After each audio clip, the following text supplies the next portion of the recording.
हम जो एक लोटा दूध भगवान को चढ़ाते हैं वो दूध आगे जाकर नालियों में बह जाता है। अगर वही दूध हम किसी गरीब को पिलाएं तो वह गरीब हमें दुआएं देगा। एक क्वेश्चन आप सभी ने सुना होगा और ये क्वेश्चन तब से उठा है जब OMG मूवी रिलीज हुई थी। फिर हम जाते हैं मंदिरों में, शिव जी के मंदिर में स्पेशली अभिषेक होता है। हाँ। अभिषेक होता है, बड़े बड़े लोग आते हैं, खूब सारा दूध चढ़ाएंगे। क्यों? ज्यादा दूध चढ़ाएंगे तो जल्दी से पूरी होगी हमारी मनोकामना, है ना? ये होता है। तो फिर हमारे धर्म के ऊपर फिल्म बनती है तो वो बुरी लगती है। क्यों बुरी लगती है? सही बताते हैं ना वो। OMG में गलत बताया था। मतलब 2 दिन पहले बोल रहे थे कि अगर कोई 5 रुपए का दूध अगर चढ़ा भी देता है शिव जी को तो उससे कोई फर्क नहीं पड़ता, क्योंकि 5 रुपए का दूध अपनी श्रद्धा से लोग चढ़ा रहे है ना।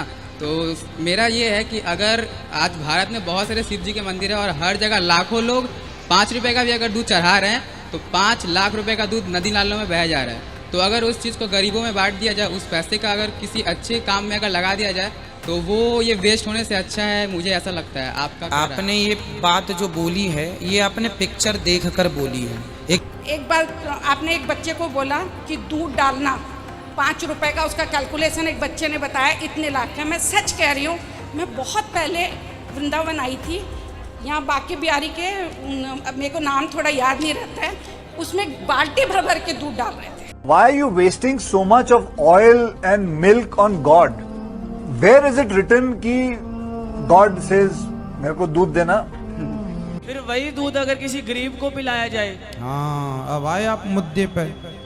और इस क्वेश्चन का जवाब सही रूप से आज तक कोई भी नहीं दे पाया है। तो बाल्टी भर के दूध कोई भगवान पे डाल रहा है, इसमें बुराई क्या है? जय जन दोस्तों, पूरे 3 साल की रिसर्च के बाद मैं आज आपको बताऊंगा कि पंचामृत अभिषेक सही है या गलत। सबसे पहले तो मैं आपको ये बता दूं कि आज का साइंस पंचामृत के बारे में क्या कहता है। इंटरनेशनल आयुर्वेदिक मेडिकल जर्नल के अनुसार हर व्यक्ति को प्रतिदिन न्यूट्रिशियस डाइट जरूरी है, लेकिन उससे भी ज्यादा जरूरी हो जाती है एक प्रेग्नेंट वुमेन के लिए। एक प्रेग्नेंट वुमेन के लिए डेली कई सारे विटामिन और मिनरल्स की जरूरत होती है, जैसे iron, calcium, vitamin A, vitamin C, vitamin D, vitamin B6, vitamin B12, उसके बाद फोलिक एसिड। इतने सारे मिनरल्स और विटामिन की जरूरत एक प्रेग्नेंट वुमेन को प्रॉपर मात्रा में रोज होती है।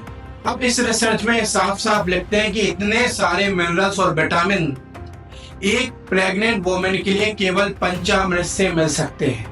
सिर्फ पंचामृत में इतनी शक्ति होती है कि जितने विटामिन एक प्रेग्नेंट वुमेन को चाहिए वो पंचामृत उतने दे सकता है। तो अभी आप समझ गए होंगे कि पंचामृत की आज की मॉडर्न साइंस में क्या वैल्यू है। ये मैं नहीं कह रहा हूँ, ये रिसर्च पेपर कह रहे हैं। इस वीडियो में आगे मैं आपको और बहुत सारे रिसर्च पेपर दिखाऊंगा कि वो भी पंचामृत के बारे में क्या क्या कहते हैं। तो चलिए आज शुरुआत करते हैं पंचामृत से कि पंचामृत होता क्या है और किन किन धर्मों में पंचामृत पूजा होती है। तो हिंदू पंचामृत के बारे में आप सभी लोग जानते हैं, लेकिन आपको जानकर हैरानी होगी कि जैन धर्म में भी पंचामृत अभिषेक का बहुत अधिक महत्व है।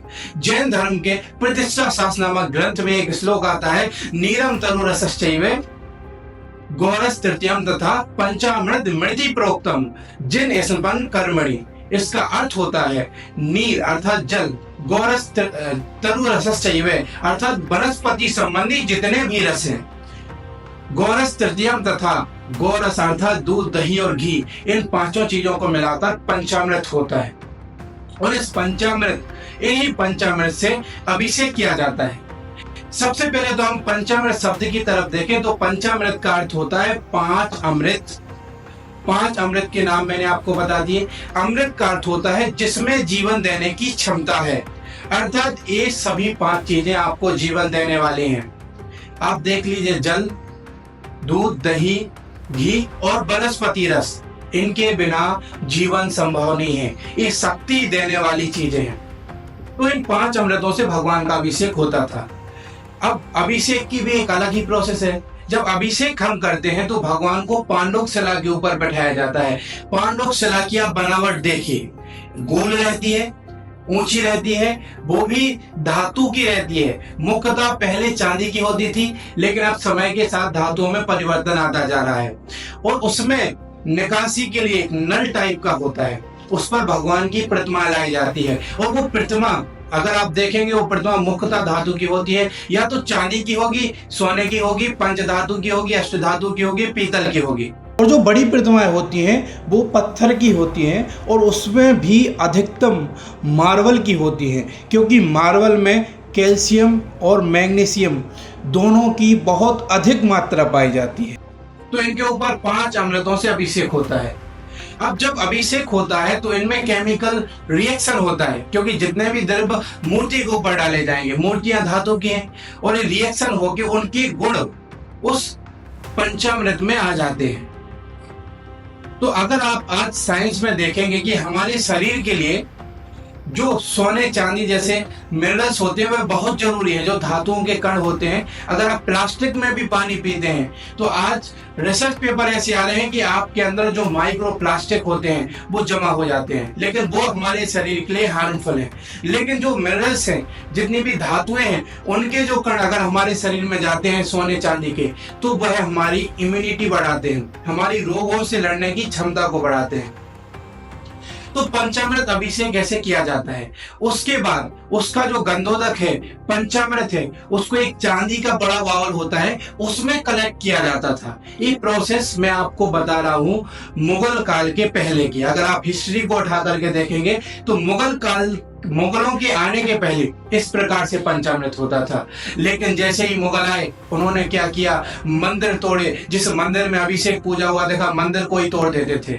इस कारण से धीरे धीरे बंद हो गया, और जितनी भी वो पंचामृत की परंपरा थी तो बची खुची जो रह गई थी वो अंग्रेजों ने खत्म कर दी। अब उसके बाद जहां से चालू हुई, जैसी चालू हुई, वो ज्ञान का अभाव हो गया कि पंचामृत अभिषेक क्यों किया जाता था।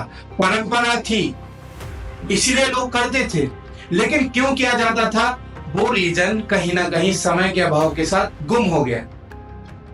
तो पंचामृत अभिषेक जब किया जाता था, उसके बाद शांति धारा होती थी। शांति धारा के दिव्य मंत्रों से उस गंधोदक को और शक्तिशाली किया जाता था। क्योंकि आप अगर पावर ऑफ सबकॉन्शियस माइंड जैसी बुक जो आज आई है, वो कहते हैं कि पॉजिटिव पॉजिटिव, अरे शांति धारा से ज्यादा पॉजिटिव कोई चीज संसार में है ही नहीं। अगर आप शांति धारा को पढ़ेंगे तो शांति धारा में कहते हैं शिरोरोगम छिंदी छिंदी भिंदी भिंदी, अर्थात सिर संबंधी जितने भी रोग हैं उनका नाश हो। अक्षी रोगम आंखों संबंधी जितने भी रोग हैं उनका नाश हो। कर्ण रोगम कान संबंधी जितने भी रोग हैं उन सबका नाश हो। और क्या होना चाहिए, शांतिम तथास्तु, मतलब शांति हो, कुल गोत्र समृद्धि हो, रत्नात्रय की प्राप्ति हो। उसके बाद कहते हैं सर्व जन आनंदनम, सर्व लोगों को आनंद हम, सर्व देशानंदनम, सर्व देश में आनंद हो। तो इस प्रकार से शांति धारा में पॉजिटिविटी जितनी भी है, सबसे पॉजिटिव शांति धारा होती है। उन मंत्रों से जब उस गंधोदक के ऊपर, पहले के जो मंदिर होते वो सुराही वाले होते थे, उनमें अगर अपन ने कोई भी मंत्र का उच्चारण किया तो वो रिफ्लेक्ट होते थे और उनकी फ्रिक्वेंसी इस गंधोदक पे गिरती थी।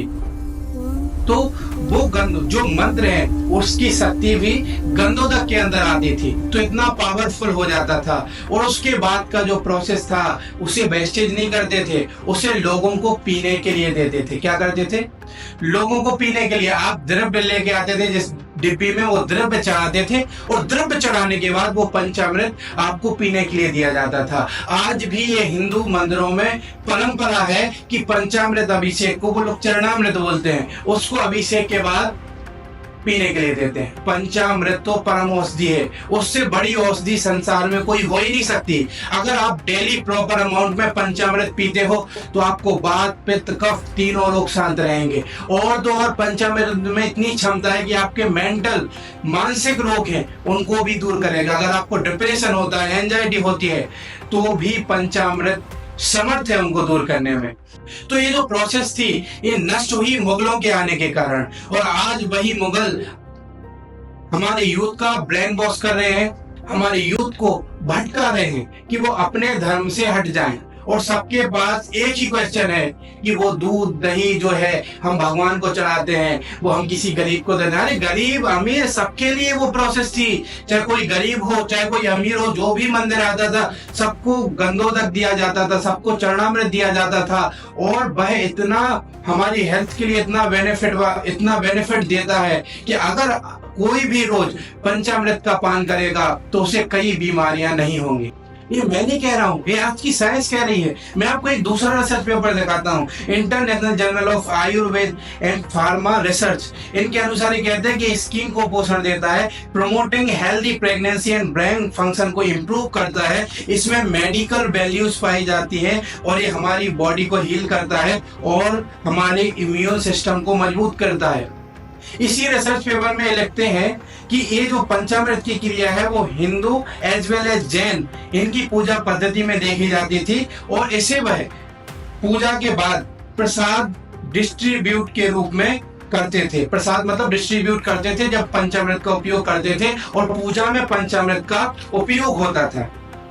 ऐसे एक दो रिसर्च पेपर नहीं, ऐसे और भी कई सारे रिसर्च पेपर हैं। एक रिसर्च पेपर है world journal pharmaceutical and life science के अनुसार, वो कहते हैं कि पंचामृत के बहुत सारे बेनिफिट हैं, जैसे स्किन को पोषण देता है और हेल्दी रखता है, बालों को भी हेल्दी रखता है, फिजिकल स्ट्रेंथ को बूस्ट करता है, हमारी शक्ति को बढ़ाता है, इम्यूनिटी को इम्प्रूव करता है, ब्रेन को पुनर्जीवित करता है, यह हमारा इंटेलिजेंस, मेमोरी, समझने की शक्ति एवं क्रिएटिव एबिलिटीज को भी बढ़ाता है, कॉम्प्लेक्शन को इम्प्रूव करता है क्योंकि ये स्किन क्लेंजर की तरह भी काम करता है।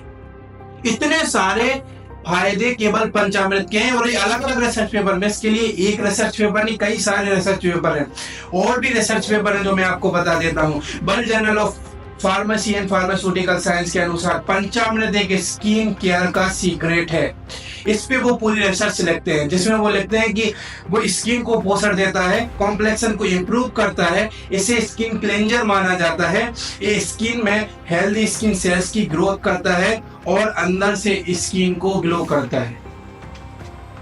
अब जैन धर्म के अनुसार अगर आप देखेंगे कि पंचामृत में वनस्पति रस को लिया गया है। वनस्पति रस में क्या क्या लेते हैं, 4 अमृत तो क्लियर हो गए हैं, लेकिन वनस्पति रस में आप देखिए चंदन लेते हैं, हल्दी लेते हैं, कुमकुम, उसके बाद सर्वौषधि, उसके बाद आपके पुष्प वृक्षि भी आ जाती है। उसके बाद समय समय पर जो जानकार होते थे वो तुलसी पंचामृत, पलाश पंचामृत का भी उल्लेख जैन दर्शन में मिलता है कि पलाश के पत्तों के रस से अभिषेक होता था। तुलसी पंचामृत का भी बहुत बड़ा इंपॉर्टेंस है।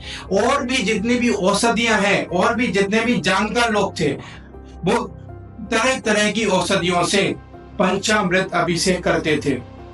लेकिन आज ज्ञान के अभाव के कारण इसका श्रेय भी मुगलों और अंग्रेजों को जाता है कि जो हमारी लाइब्रेरियां नष्ट कर दी, हमारे ग्रंथों को जला दिया, हमारे ज्ञान जितनी अच्छी अच्छी किताबें थी वो अपने साथ ले गए यहाँ से। उस समय पे जेरोक्स ऐसा कोई सिस्टम था नहीं कि डिजिटल डेटा हम सेव कर लें, ऐसी कोई फैसिलिटी नहीं थी, इसलिए हजारों लाखों करोड़ों ग्रंथ जल गए और वो जो नॉलेज है वो कहीं दब गया। ऐसे ही भारत को जगत गुरु नहीं कहा जाता था, भारत के पास ऐसा नॉलेज था, ऐसी विद्याएं थी जो अन्य कंट्रीज के पास नहीं थी। जैसे योगा हमारे भारत से और पूरी दुनिया में फैल गया, लेकिन हमें उसका इम्पोर्टेंस बिल्कुल नहीं है। और ये पंचामृत इतना साइंटिफिक है कि इतनी हेल्थ बेनिफिट है, फिर भी हम इसको इग्नोर करते हैं। क्यों? क्योंकि हमारा जो नॉलेज है वो अंग्रेजों और मुगलों ने नष्ट कर दिया है। हिंदू धर्म में तो आज परंपरा है, वो भी हिंदू धर्म में भी खत्म होती जा रही है। जानकार लोगों को पता है कि पंचामृत पिया जाता था, मतलब साधु संत हैं, उनको पता है कि पंचामृत पीने का क्या महत्व है। क्योंकि जिस विग्रह से चरणामृत निकलता है भगवान का, उस विग्रह में प्रायः अंश होता है। देखो भाई, सौभाग्य का सूचक है चरणामृत। किसी भी मंदिर में आप सनातनी हिंदुओं के मंदिर में जाओगे तो सनातन के मंदिर में आपको कुछ नहीं मिलेगा। अब पहले तो ऐसी पद्धति थी, अब प्रायः लुप्त होती जा रही। पहले आप किसी भी सनातनी मंदिर में जाओगे, वहां प्रसाद मिले या ना मिले, भगवान का चरणामृत जरूर दिया जाता था। वो ब्राह्मण देवता 3 बार अपनी आचमनी से देते थे और हम लोग पान करते थे। लेकिन अन्य लोगों को ये बात पता नहीं है। हिंदू धर्म में भी धीरे धीरे पीने की परंपरा खत्म होती जा रही है। हिंदू धर्म में भी पहले पंचामृत जो देते थे वो चम्मच ऐसी, आप टी स्पून वाली चम्मच नहीं होती, वो गहरी चम्मच होती थी, उससे पंचामृत दिया जाता था और 3 बार दिया जाता था। तो इतनी प्रॉपर अमाउंट में पंचामृत दिया जाता था, लोग पीते थे। और आज वो परंपरा लुप्त होती जा रही है और जैन धर्म में से तो वैसे ही लुप्त हो गई है। क्यों? क्योंकि हमारी जो मेंटालिटी है वो विदेशों से जो लोग आए उन्होंने खराब कर दिए और हम उन्हीं का अनुसरण कर रहे हैं और आज वो हमारी परंपराओं को लेकर रिसर्च कर रहे हैं। तो मैं आप लोगों से यही कहूंगा कि अभी भी जाग जाइए, अभी भी समय है। क्योंकि आज की अगर आप स्थिति देखेंगे 25 साल के लड़कों को हार्ट अटैक आ रहे हैं, छोटे छोटे बच्चों को शुगर हो रही है। क्यों? क्योंकि उनको जो न्यूट्रिशंस चाहिए, जो विटामिन चाहिए, जो मिनरल्स चाहिए, वो प्रॉपर मात्रा में नहीं मिल रहे हैं। और डिप्रेशन और एंजाइटी तो कॉमन प्रॉब्लम हो गई है। और सबसे बड़ा अगर कोई रामबाण इलाज इसका है तो डेली आप पंचामृत का पान कर। जैन धर्म में हजारों सालों से श्रवण बेलगोला में अभिषेक होता आ रहा है। सबसे पुराना तीर्थ अगर पंचामृत के लिए देखें कि सबसे पुरानी हिस्ट्री, सबसे पुराने सलाले अगर कहीं मिलते हैं आज की डेट में तो वो श्रवण बेलगोला है। वहाँ हजारों सालों से परंपरा चली आ रही है। क्योंकि मेरे पास सारे रिसर्च पेपर हैं, कोई मैं हवा में बात कर नहीं रहा हूँ। सारे रिसर्च पेपर उस पर एक बार चेक कीजिए कि कितने मेडिकल बेनिफिट पंचामृत से हैं। अगर हम पंचामृत का पान करेंगे तो बहुत सारी बीमारियां, बहुत सारे रोग हमारे से दूर हो सकते हैं। तो जितनी भी पंचामृत के बारे में धारणाएं होती हैं, हिंसा का कंसेप्ट, बहुत सारे लोग तर्क देते हैं, कहीं ये तर्क देते हैं, वो तर्क देते हैं, सब फालतू के तर्क हैं। क्योंकि इसका बहुत बड़ा साइंटिफिक रीजन और मेडिकल इम्पोर्टेंस हमारी संस्कृति के लिए है। और जितने भी पहुंचे हुए साधु संत हैं, मैं उनसे यही निवेदन करता हूं इस वीडियो के माध्यम से, जो हमारी परंपरा है उसको जीवित रखने में अपना आप जितना योगदान से दे सकते हैं उतना दें। जय जिनेंद्र।